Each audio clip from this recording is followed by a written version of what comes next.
الرحیم نحمد ونصلی علی رسول الکریم مقدمۃ العلم کی دوسری بحث وجہ تسمیہ ہے۔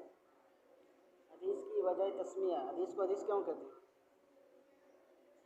یعنی حدیث کو حدیث کیوں کہتے ہیں؟ حدیث کی وجہ تسمیہ کے بارے میں متعدد اقوال ہیں۔ امام جلال الدین سیوطی رحمۃ اللہ نے فرماتے ہیں وَأَمَّا الْحَدِيثُ فَأَصْلُهُ ضِدُّ الْقَدِيمِ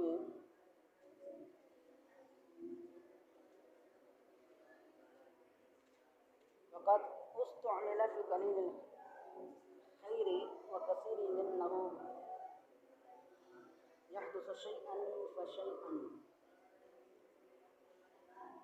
علامہ ابن حجر رحمۃ اللہ علیہ نے دو وجوہ تسمیہ ذکر فرمائی، جن کا حاصل یہ ہے حدیث کے معنی حادث کے آتے ہیں۔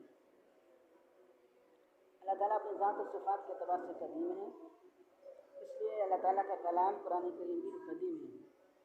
اس کی بالمقابل رسول اللہ صلی اللہ علیہ وسلم کی ذات حادث ہے، اس لیے آپ صلی اللہ علیہ وسلم کا کلام بھی حادث ہے۔ اس لیے نبی صلی اللہ علیہ وسلم کے کلام کو حدیث بمعنی حادث کہا جاتا ہے۔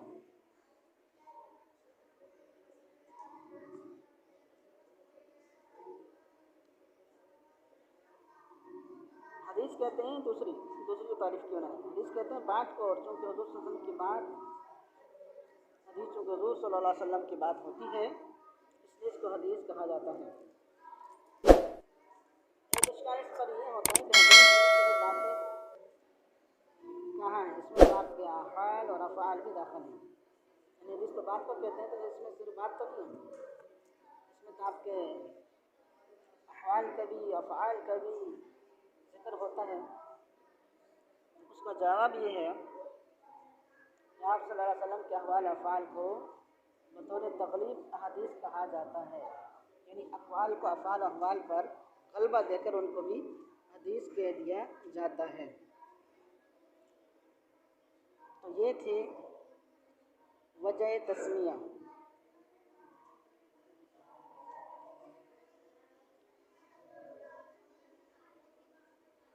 تیسری بحث علم حدیث کا موضوع وجہ تسمیہ